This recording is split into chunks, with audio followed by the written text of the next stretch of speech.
अस्सलाम वालेकुम। इस वीडियो में दो चीज़ डिस्कस करेंगे। एक तो ये जो हैदराबाद जाने का कुछ लोग फ़ोन करके ये कह रहे हैं, पूछ रहे हैं कि हम हैदराबाद चलते हैं, वहाँ पे नौहरा शेख से बात करते हैं और फिर वहाँ पे अपने पैसे का मुतालबा करते हैं और उस हिसाब से क्या बेनिफिट्स होगा। और दूसरा जो टॉपिक है इसमें, जो हीरा डिजिटल गोल्ड, जैसे ये कुछ लोग ये सोचते हैं कि अरे नौहरा शेख ने तो फिर से एक नया स्कैम चालू कर दी, लोगों को इसमें आगाह करने की ज़रूरत है और बताने की ज़रूरत है कि ये फ्रॉड है। तो ये दोनों टॉपिक के ऊपर हम लोग बात करेंगे और थोड़ा सा डिटेल में बात करेंगे। तो ये वीडियो ऐसा कोई ज़रूरी वाला वीडियो नहीं है कि आपको कुछ करने का सजेशन है या इंस्ट्रक्शन है, ऐसा कुछ भी नहीं है। आपने एसएफआईओ में डाल दिया तो ठीक है। एसएफआईओ जनवरी 19 को तारीख है अभी, तो जनवरी 19 को लिस्ट बाहर आने की उम्मीद है। उससे पहले हमारा वकील भी निकालने की कोशिश कर रहा है। तो अगर जनवरी 19 को जिन लोगों को एसएफआईओ ने वेरीफाई किया, उन लोगों को इवैल्यूएट करेगा प्रॉपर्टी, और पैसा देने की बात जो चल रही है, मतलब यानी ये वीडियो आप लोग के लिए नहीं है अगर आपने एसएफआईओ में ऑलरेडी दाखिल कर दिया। अगर नहीं किया तो अभी भी एसएफआईओ में भेज दो और आपका जो एफिडेविट है उसको स्कैन कर दो, और आपने जो रजिस्टर्ड पोस्ट या कुरियर में जो आप भेज रहे हो अपना एफिडेविट एसएफआईओ हैदराबाद को, तो उसको भी अपने पास रखो एज अ प्रूफ। तो देखेंगे अगर कोई ऑप्शन बनता है तो आगे चल के सुप्रीम कोर्ट के ज़रिए या एसएफआईओ के ज़रिए डायरेक्ट मीटिंग करने के बाद आपका भी क्लेम जो है दर्ज कर देंगे। नहीं तो अभी फ़िलहाल हमको ऐसा मालूम है कि तकरीबन 1000, 1100, 1200 लोग ने एसएफआईओ को अपने डॉक्यूमेंट्स भेजे, और हमें ऐसा लगता है कि उसमें से ज़्यादा 700, 600, 800 इस किस्म की गिनती में वेरिफिकेशन एसएफआईओ करके सुप्रीम कोर्ट में लिस्ट सबमिट करेगी। और सबमिट करेगी तो उसके बाद ज़्यादा हम लोग कुछ कर नहीं सकते कि भाई अगर हमारा नाम नहीं आया उसमें तो ठीक है। तो अगर आपने वो कर दिया तो ये वीडियो आप लोग के लिए नहीं है, स्किप कर दो। ये वीडियो में जैसे शुरुआत में कहा, हैदराबाद जाने का प्लान, और दूसरा ये डिजिटल गोल्ड। तो भाई हैदराबाद जाने के अगर आप जाएंगे तो सबसे पहले तो आपको ये बोला जाएगा कि आपका जो चेकिंग वेकिंग होगा, उनके पास एक्सेल शीट रहेगा पूरा इसमें, और समरी रहेगा यानी पूरे उनके डेटा का कंप्यूटर में। और आप बोलोगे कि मैं कंप्लेनेंट नहीं हूँ और मुझे मेरा पैसा चाहिए, मैंने विड्रॉल के लिए डाला था, आपने जनवरी में प्रॉमिस किया, तो मुझे मेरा पैसा चाहिए। तो वो लोग जब आपको कंप्यूटर में चेक करने का नाटक करेंगे और वहाँ पे फिर आपको बोलेंगे लेकिन आप तो यहाँ पे कंप्लेनेंट दिखा रहे हो हमको, आपने तो कंप्लेन किया हुआ है, तो आप तो शॉक हो जाओगे कि बोले मैंने तो कंप्लेन किया ही नहीं कभी लाइफ में। तो आपको स्क्रीन पे भी बता दिया जाएगा कि देखो आपका नाम इधर है, आपका डेटा तो हमारे पास है, हमने ले लिया सुप्रीम कोर्ट से, लेकिन आप कंप्लेनेंट बता रहे हो। जनरली ज़्यादा करके लोग मुंबई से जाने का प्लान कर रहे हैं, और तो आप वहाँ पे बोलोगे नहीं ये तो गलत है, मैं तो ये कसम से मैंने कंप्लेन नहीं किया। तो बोलते हैं वही तो प्रॉब्लम है, हमारे पास जो सीसीएस ने जो डेटा है ना, सब मिक्स विक्स करके दे दिया, सब ख़राब करके दे दिया। आप एक काम करो, आप कुछ तकरीबन 1-1.5 हफ्ते के बाद आओ, हम तब तक इसको पूरा जांच करेंगे और सॉर्ट आउट करेंगे, फिर इंशाल्लाह आपको आपका पैसा दे देंगे। ऐसा करके आपको उधर भगा देंगे। अभी आप मुंबई से गए तो आपको वापस जाना और 1-1.5 हफ्ता के बाद वापस आना, ये बहुत भारी काम आपके लिए होगा। तो अगर आप उस वक्त झगड़ा करेंगे तो डायरेक्ट वो पुलिस को बुलाएंगे और पुलिस के सामने ये बोलेंगे कि ये झगड़ा कर रहे हैं, हमारे यहाँ पे डेटा का इशू है, इनका कुछ पैसा निकलता है वो कह रहे हैं, तो इतना झगड़ा कर रहे हैं, तो इनको जाके बोलो कि सुप्रीम कोर्ट में जाए, खटखटाए, केस करे, एफआईआर करे, हमारे दरवाजे में मत आए वापस, ये फसादी है करके आपको वहाँ से विड्रॉ कर दिया। अगर आपने झगड़ा नहीं किया तो 1.5-2 हफ्ते के बाद जो आपको बुलाने वाली बात है, आप वापस मुंबई आए, फिर वापस हीरा गोल्ड आए, तो वहाँ पे भी और आपको एक टाल दिया जाएगा। पैसा तो किसी को देने वाली है नहीं, नीयत तो नहीं है लोगों का पैसा देने का, तो टाल दिया जाएगा। तो सेकंड धक्के पे हो सकता है आपका टेम्पर फ्यूज़ हो जाए और आप बोल दे कि अरे मेरा तो है पैसा, मेरे को चाहिए, ये देखो सब डॉक्यूमेंट्स है, मैंने कंप्लेन नहीं किया। अगर कंप्लेन किया तो डॉक्यूमेंट बताओ, आपके पास जो डॉक्यूमेंट है। तो वो लोग बोलेंगे डॉक्यूमेंट तो सब अंदर है, सब रद्दी में पड़े हुए हैं सब सारा, लेकिन यहाँ पे हम लोग ने उसका पूरा छाट के यहाँ पे एक एक्सेल शीट में पूरा बनाया, और उस एक्सेल शीट में आप कंप्लेनेंट बता रहे हो, तो हम कुछ नहीं कर सकते, आपको और रुकना पड़ेगा। तो रुकना पड़ेगा करके आपको 1 धक्का 2 धक्का वहाँ से देके निकाल देंगे। और आप अगर आपका टेम्पर हाई हो गया तो पुलिस को बुला देंगे और पुलिस आपको वहाँ से लेके जाएगी। और इन हाउस तो इनके बाउंसर्स तो है ही, तो आप ज़्यादा उधर कुछ फसाद टाइप का चीज़ कर नहीं सकते। तो ये नॉन कंप्लेनेंट्स लोग को इस किस्म से धक्का दे के लास्ट में आपको यही बोल दिया जाएगा, अरे जाओ सुप्रीम कोर्ट जाओ, एफआईआर करो, ये करो वो करो, जो करना है करो, हमारे तक मत आओ। ठीक है, तो वो फेल्ड प्लान है हैदराबाद जाके कुछ करने का। अभी हीरा डिजिटल गोल्ड, तो हीरा डिजिटल गोल्ड को समझने के लिए सबसे पहले हमको ये दिमाग में फिट करना ज़रूरी है कि जो रेगुलर बेल, जो ये लोग इतना चिल्ला रहे थे, यानी तकरीबन सब ने ये कह दिया था कि नौहरा शेख को रेगुलर बेल मिल गया, रेगुलर बेल मिल गया। देखो रेगुलर बेल ही मिलता है जनरली सब जगह से, लेकिन इस मामले में नौहरा शेख को रेगुलर बेल जो होता है, जो नीचे के जितने 32 एफआईआर में, उस सारे एफआईआर में रेगुलर बेल सुप्रीम कोर्ट ने दे दिया, ऐसा नहीं है, ऐसा नहीं है। तो वो जो ऑर्डर था जो एब्सोल्यूट होने वाला, उसमें ये लिखा हुआ था दी जनवरी 19 2021 ऑर्डर, ये जो ऑर्डर है ग्रांटिंग बेल यहाँ पे एडजेक्टिव है, यानी वो डिफाइन कर रहा है ऑर्डर को, कौन से ऑर्डर की बात कर रहे हैं हम। तो द जनवरी 19, या जो तारीख का, वो तारीख मैं गलत बता रहा हूँ लेकिन एक एग्जांपल बता रहा हूँ, January 19 2021 order granting bail has been made absolute. तो the order has been made absolute, यहाँ पे granting bail is a adjective जो वो ऑर्डर को डिफाइन करता है। कौन सा ऑर्डर, सिर्फ तारीख नहीं, एक तारीख में 2 भी ऑर्डर हुआ होगा, तो स्पेसिफिकली वो ऑर्डर को पहचानने के लिए वहाँ पे बाजू में ग्रांटिंग बेल लिखा हुआ है, तो ऑर्डर को एब्सोल्यूट किया गया है। तो यहाँ पे granting bail, order granting bail has been made absolute, तो ये लोग बोलते हैं ग्रांटिंग जो बेल है उसको एब्सोल्यूट कर दिए, तो ये फालतू की बात है। उसकी जो इंटरिम बेल है उसको टेम्पररीली सस्पेंड कर दिया गया, यानी पोस्टपोन कर दिया गया, यानी होल्ड पे रख दिया गया, अभी इसको अरेस्ट मत करो, इसको बाहर रहने दो करके किया है। तो it is almost like a regular bell, लेकिन उसकी जो गिरेबान है वो छूटती नहीं है इसमें, जैसे दूसरे रेगुलर बेल में, जनरल रेगुलर बेल में छूटती है। एक सिंपल अगर केस होगा, आपने क्राइम किया और आपने उसमें बेल लिया, तो आपको रेगुलर बेल ही मिलेगा। इंटरिम बेल तो बहुत रेयरली मिलता है ऐसे केसेस में, स्पेशल होता है इंटरिम बेल, आपको रेगुलर बेल मिलेगा। तो रेगुलर बेल आपको मिल जाता है तो दोबारा आपको अंदर नहीं जाना पड़ता है। अगर कौन से शर्त पे आप दोबारा अंदर जाते हो, या तो आप तारीख पे नहीं पहुंचते 3 बार तो आपके खिलाफ अरेस्ट वारंट निकलता है, या तो आप रिपीट ऑफेंस करते हो तो आपके खिलाफ वापस से अरेस्ट वारंट निकलता है वो कोर्ट में कंप्लेन डालने के बाद, नहीं तो जजमेंट आता है जब तब आपके खिलाफ अरेस्ट वारंट, मतलब यानी आपको सज़ा मिलता है तब, तो तब आप अंदर जाते हो, वो उसको रेगुलर बेल बोलते हैं। यानी अभी नौहरा शेख का अगर सुप्रीम कोर्ट का ये मामला जो है, ये प्रॉपर्टी बेचने का मामला ख़त्म होता है तो यहाँ से तो केस डिसमिस हो जाएगा। तो वहाँ पे अगर सुप्रीम कोर्ट ये ऑर्डर करती है कि नीचे सारे कोर्ट्स के, वो मेंशन करेगी ये कोर्ट ये केस और ये कोर्ट ये केस, ये सारे केसेस में हम लोग इनको रेगुलर बेल ग्रांट करते हैं जैसा इन्होंने मांगा है, तो फिर उसको हकीकत में रेगुलर बेल मिलेगा, वो भी उस केसेस में जिस केसेस में सुप्रीम कोर्ट ऑर्डर में मेंशन करती है। ये ऐसा नहीं बोल देगी कि सब केसेस में रेगुलर बेल, तो उसके पास कितना केसेस है, कौन सा केसेस है, वो सुप्रीम कोर्ट को भी शायद इतना पूरा इल्म नहीं होगा, क्योंकि सारे केसेस सुप्रीम कोर्ट के सामने नहीं रखा गया है। तो रेगुलर बेल नहीं है ये सिर्फ इंटरिम बेल का एक्सटेंशन है। हमारे वकील एडवोकेट अभिकल्प जी के साथ भी बात हुआ था मेरा, और उसमें काजी भाई भी थे, लेकिन काजी भाई को याद नहीं है, मैंने रिसेंटली उनसे कंफर्म करवाया था। तो मैंने उनको स्पेसिफिकली पूछा, मैं बोला रेगुलर बेल में उसके कोई ऑब्लिगेशंस नहीं रहते, जो बाहर है, जो प्रिजनर है, उसके कोई ये नहीं है कि मेरे को वापस से कोर्ट में हाजिरी या पुलिस स्टेशन में हाजिरी। तो बोलते हाँ वो हट गया ना, हाजिरी वाला मामला कुकटपल्ली से। मैं बोला वही हट गया, you can say it is like a regular bell और अ टेम्पररी रेगुलर बेल, लेकिन नीचे के केसेस में रेगुलर बेल मिल गया है क्या सुप्रीम कोर्ट से? तो बोलता नहीं मिला। तो मतलब ये जब मामला अगर ख़त्म होगा तो सुप्रीम कोर्ट विल डिसाइड ना कि वेदर उसको वापस अंदर भेज के बाहर छोड़ना है, यानी अंदर भेज देना है जेल में, या तो बाहर छोड़ना है। तो बोलता राइट। तो मैं बोला this is not regular bell for all cases down in the district court, session court. बोलता है it is not regular bell. तो बोले it is sort of a regular bell, ऐसा।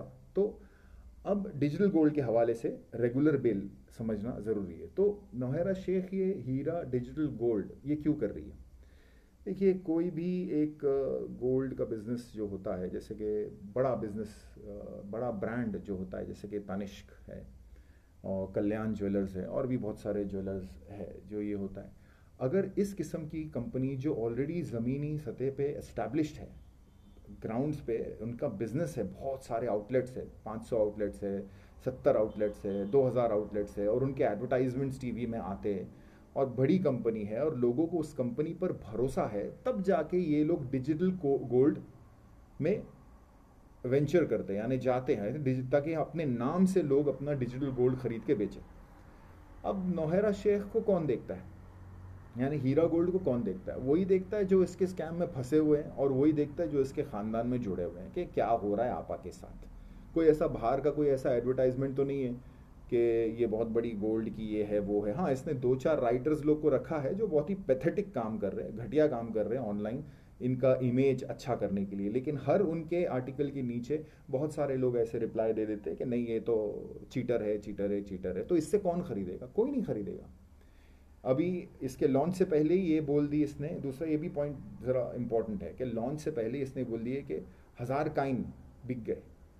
अब लॉन्च ही नहीं हुआ, किधर एडवर्टाइजमेंट ही नहीं हुआ, तूने 2 वीडियो बना दिया यूट्यूब में और तेरे 1000 कॉइन बिक गए। मतलब ये पैथेटिक, मतलब बोलते पैथेटिक बोले तो वाहियात किस्म का बोल बच्चन है कि 1000 कॉइन बिक गए। ओपनिंग ही नहीं हुआ और 1000 कॉइन बिक गए। तो कोई इनसे पूछेगा ना अगर कि भाई तुम्हारा डेटा कुछ है क्या बताने के लिए 1000 कॉइन बिक गए, 2 कॉइन बिक गए, तो वो भी नहीं होगा इसके पास। तो हीरा डिजिटल गोल्ड के पीछे का मकसद क्या है?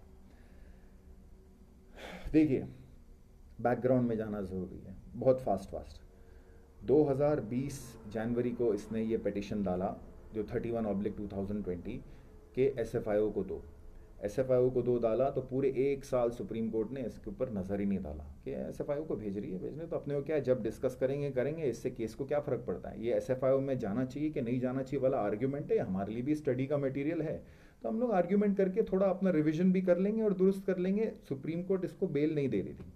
एक बेल का एप्लीकेशन इसने डाला 2020 के एंड में, वो रिजेक्ट हो गया। ठीक है, नहीं बेल क्या है इसमें, हम क्या बेल देंगे सबको, बेल कैसे देंगे, नीचे केसेस चालू है, उसको स्टडी करके बेल देना पड़ेगा ना, बिना स्टडी करे कैसा बेल देंगे। तो बेल रिजेक्ट हो गया नीचे का। तो इसने 2021 जनवरी को 11 तारीख में इसने एक अंडरटेकिंग मरहूम सलीम भाई के ज़रिए सबमिट किया था सुप्रीम कोर्ट में कि मैं 6 हफ्ते के अंदर कंप्लेनेंट और 6 महीने के अंदर नॉन कंप्लेनेंट्स लोग को सेटल कर दूंगी। मेरे पास प्रूफ ऑफ सोर्स ऑफ क्या बोलते हैं उसको, वो है कि मेरे पास कहाँ से पैसा आएगा, क्या आएगा, वो सब है मेरे पास, तो मैं सेटल कर दूंगी, मेरे को बाहर जाने दो। तो सुप्रीम कोर्ट क्या बोला, देखो सुप्रीम कोर्ट ने उसको 8 दिन के बाद यानी 19 तारीख को बेल दे दिया। क्यों दिया? ये लोग बोलते हैं पैसे खा लिए, ये कर दिया, वो कर दिया। क्यों दिया वो भी समझना बहुत ज़रूरी है। ये मैं पहले भी एक बार समझाया था। कुछ लोग कहते, सब लोग नहीं कहते, बहुत सारे लोग, सबको जो हमारे जैसे कि ग्रुप में अल्लाह का बंदा है, सरफराज भाई है, फरहान भाई है, फरहान रशीद भाई है, और अयूब भाई है, तो ये सब लोग जानते हैं, काजी भाई है, सब लोग जानते हैं कि ये बेल इसको क्यों मिला है। लेकिन कुछ लोग बचे हुए हैं जो हमारे भाई हैं जो नहीं जानते, उन लोगों को ऐसा लगता है कि भाई ये सुप्रीम कोर्ट ने बेल कैसे दे दिया, ये मोटी तो है, चीटर है, तो कैसे बेल दे दिया। तो वो हिसाब से वो कमेंट्स चलता है।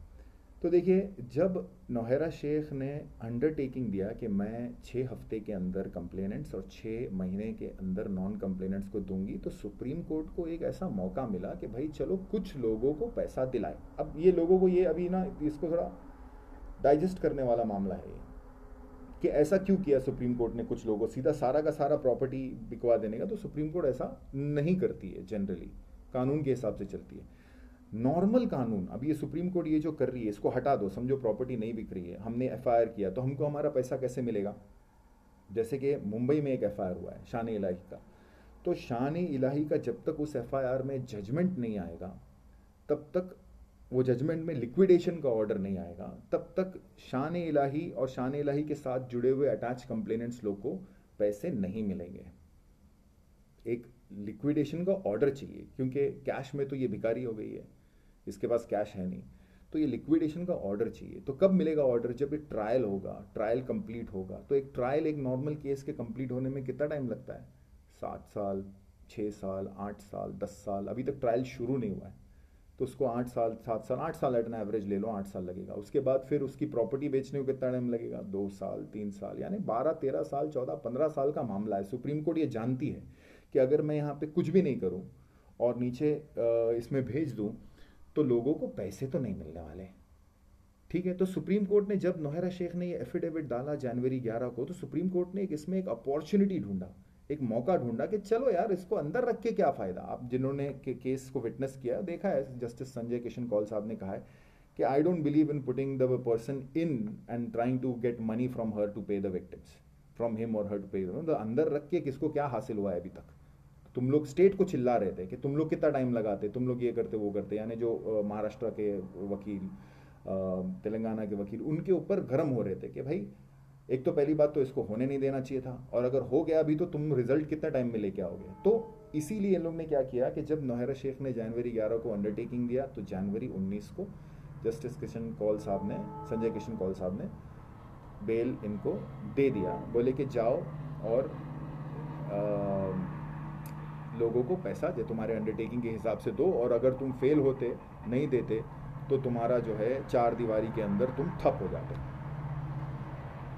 ये बाहर आई, इसने पहले पैसे का बहाना किया, उसके बाद डेटा का बहाना किया, इधर उधर के सारे बहाने कर दिए। पैसे सिर्फ 70 या 80 लोगों को दिया, उसके अलावा किसी को दिया नहीं। लेकिन सुप्रीम कोर्ट उसके ऊपर एक्शन नहीं ले रहा, उसके ऊपर एक्शन नहीं ले रहा कि उसने इतने सारे कचरे सबमिट कर दिए, वो कंप्लायंस रिपोर्ट उसका बराबर नहीं, ये नहीं वो नहीं, और हम जो इम्प्लीड कर रहे हैं हमारा भी सुप्रीम कोर्ट नहीं सुन रहा है। तो सुप्रीम कोर्ट कंप्लीटली ये फोकस्ड है कि वो सिर्फ और सिर्फ ये जो वर्केबल सोल्यूशन ये लोग ने निकाले ना, इसका प्रॉपर्टी बिकवाने का, क्योंकि प्रॉपर्टी ट्रायल और जजमेंट के अलावा अगर प्रॉपर्टी बिकवाना है तो उसमें कंपनी की कंसेंट की ज़रूरत होती है, कंसेंट यानी रजामंदी की ज़रूरत होती है, जो अभी मिल गई है।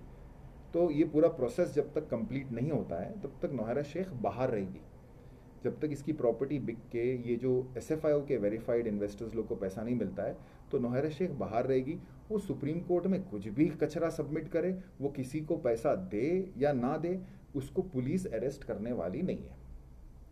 ठीक है, फुल फ्रीडम, वो चाहे कुछ भी करे। हाँ, एकदम हद से आगे करके कोई नया स्कैम उसका पकड़ा जाएगा तो ऑब्वियसली नया केस होगा, अलग टाइप का केस होगा।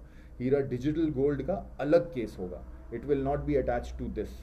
जनरली अगर उसने कोई दूसरा एक अल्मास ट्रेडिंग करके नाम का एक खोला तो उसका एक अलग केस होगा, वो वापस से जेल जाएगी उस मैटर में, तो वो सब वो तो करने वाली नहीं है कि ऐसा कुछ।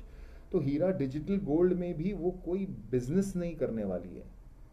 वो प्रॉपर्टी बेचने का प्रोसीजर ख़त्म होने के बाद सुप्रीम कोर्ट उसको ये पूछेगी कि तुम्हारे को 44 करोड़ रुपीस दिया था, उसका हिसाब दो। और दूसरा, बाकी के जो इन्वेस्टर्स जो बच गए, यानी कि अभी SFIO वेरीफाई करके मान लो 700 लोग को आगे लिस्ट पहुंचा दी, तो बाकी के जो इन्वेस्टर्स बच गए उनका क्या? क्योंकि जो FIR के अंदर अटैच कंप्लेनेंट है वो इक्वल टू कंप्लेनेंट है, उनका उतना ही वेटेज है, केस किधर खारिज होने वाला नहीं है, केस नीचे चलने ही वाला है। तो नौहरा शेख क्या बोलेगी, ये बिजनेस सामने लेके रख देगी, बोले मिलॉर्ड मैंने बहुत सारे लोग को दिया है पैसा, ये दिया है, ये दिया है, ये देखो डॉक्यूमेंट सबमिट किया, ये सबमिट किया, वो सबमिट किया, बहुत सारे सबमिट कर दिए मैंने, 1000, 7000, 18000, 50,000 लोगों को पैसा दे दिया। और जो भी उसने अपने ब्लॉग में भी बोला है 50,000 लोगों को पैसा दे दिया इसने, जबकि 2500 सिर्फ कंप्लेनेंट है। तो बहुत सारे लोगों को दे दिया, आप चेक कर लो, तो वो चेक करने वाला कोई है नहीं। लेकिन फिर वो बिजनेस के जो ट्रांजैक्शंस हैं, जो हीरा डिजिटल गोल्ड के जो फेक ट्रांजैक्शंस वो बनाएगी, fake transactions with genuine tax. Fake transactions यानी एक सोनार के पास गए, उनको बोले कि भाई मेरे को इतना का बिल बना दो कि मैंने तेरे से इतना सोना खरीदा, ओके, और मैं तेरे को उसके लिए 10,000 रुपये देती हूँ।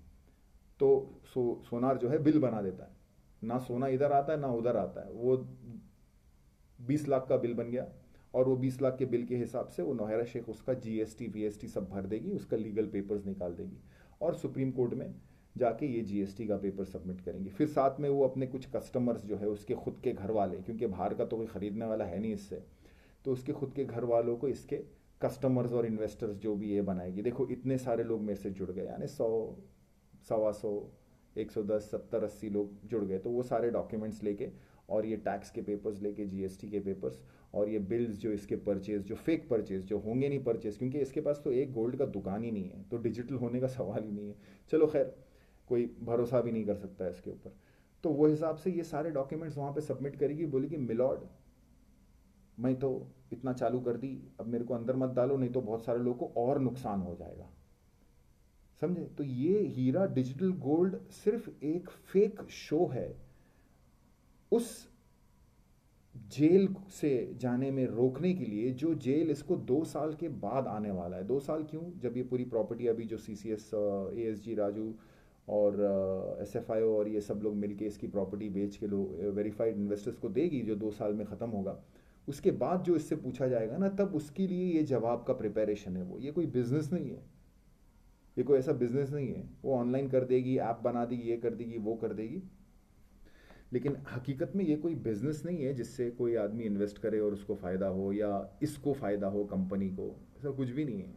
जितना फिजूल खर्चा ये जो दिखावे में कर रही है, ये इतने सारे रिपोर्टर्स को बुला के हर एक को 5-5 हज़ार रुपया, 10-10 हज़ार रुपया, बड़े रिपोर्टर्स को ऐसा दे के जो मजमा जमा करके सोशल मीडिया में हाईलाइट कर रहे हैं, तो गोल्ड के जैसा कुछ वो वेट ही नहीं है। अगर आप पूछोगे ना 1 महीने के बाद भी, इसने ये भी बोला है कि 1 महीने के अंदर मुंबई में ऑफिस खोलोगी, इसकी इतनी हिम्मत तो नहीं है कि मुंबई में ऑफिस खोलेंगे।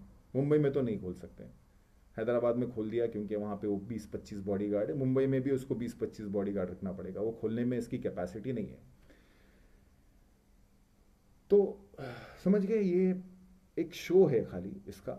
ओके, ये कोई इसमें बर्बाद होने वाला नहीं है, क्योंकि सब लोग वेल अवेयर है कि ये चीटर है, जिसके खिलाफ चीटिंग का केस दर्ज है। तो ये सिर्फ उस आने वाले 2 साल के बाद का प्रिपरेशन है, हीरा डिजिटल गोल्ड। ठीक है? तो कोई सुप्रीम कोर्ट इसका साथ नहीं दे रही है, कोई CCS इसका साथ नहीं दे रही है। हाँ, प्रॉपर्टी जब बिकने को होगा तब कुछ घपला कर लेंगे लोग आपस में मिलके, यानी नौहरा शेख कुछ घपला करने की कोशिश करेगी अथॉरिटीज़ लोग को साथ में लेके। लेकिन फिलहाल कोई बोलेगा कि सुप्रीम कोर्ट नौहरा को फेवर करता है? नहीं। नौहरा शेख के पास वो 6 करोड़ भरने को नहीं था, उसने किसी एक से उसका जो आईफोन सलीम है उसकी प्रॉपर्टी गिरवी रख दिया उसने, बेचारे ने, और नौहरा शेख को कुछ 30 लाख रुपए दे दिया वो 6 करोड़ रुपए जमा करने के लिए। फिर एक दूसरी एक बहन है, उसने 2 करोड़ दे दी वो 6 करोड़ जमा करने के लिए। यानी बाहर आने से पहले वो 6 करोड़ भरने का पैसा नहीं था नौहरा शेख के पास, बाहर आने के पास बिजली भरने का पैसा नहीं था, जो कोर्ट में इसने बोला। और उसके बाद जो सुप्रीम कोर्ट ने इसको 44 करोड़ दिया, उसी को दबा के बैठी है, उसी से ये अय्याशिया हो रही है। महीने में 25 लाख के करीब इसका सिर्फ वकील लोग लेके जाते हैं जनरली। इसके बॉडीगार्ड का खर्चा ले लो और 5-6 लाख रुपया, 10 लाख रुपया।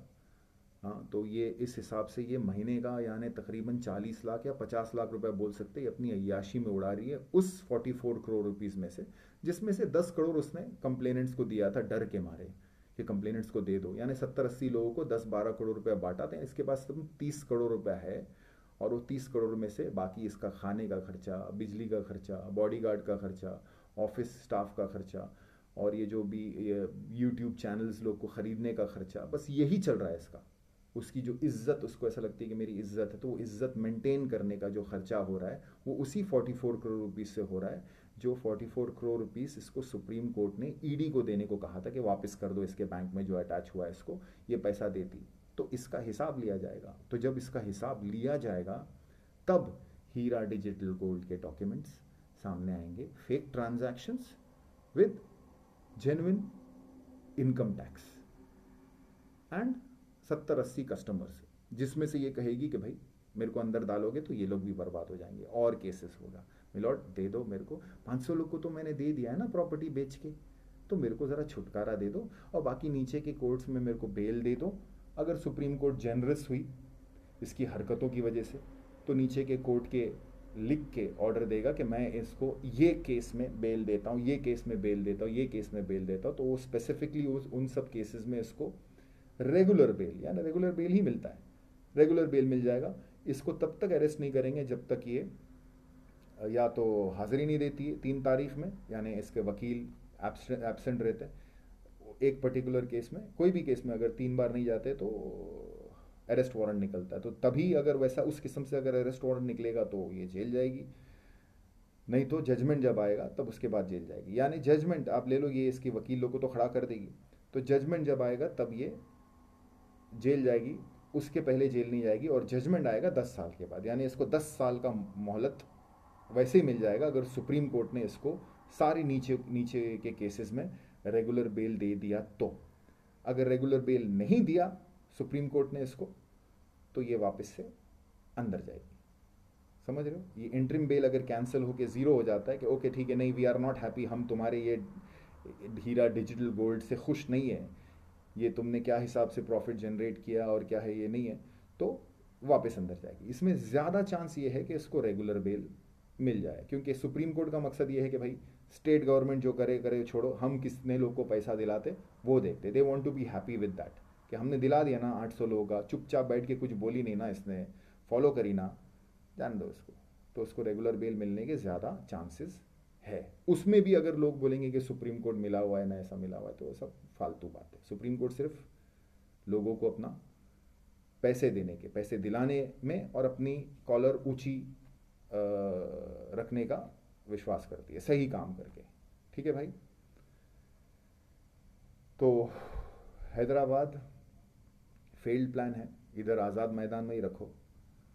और हीरा डिजिटल गोल्ड यही है, फेक है, शो ऑफ बिजनेस है।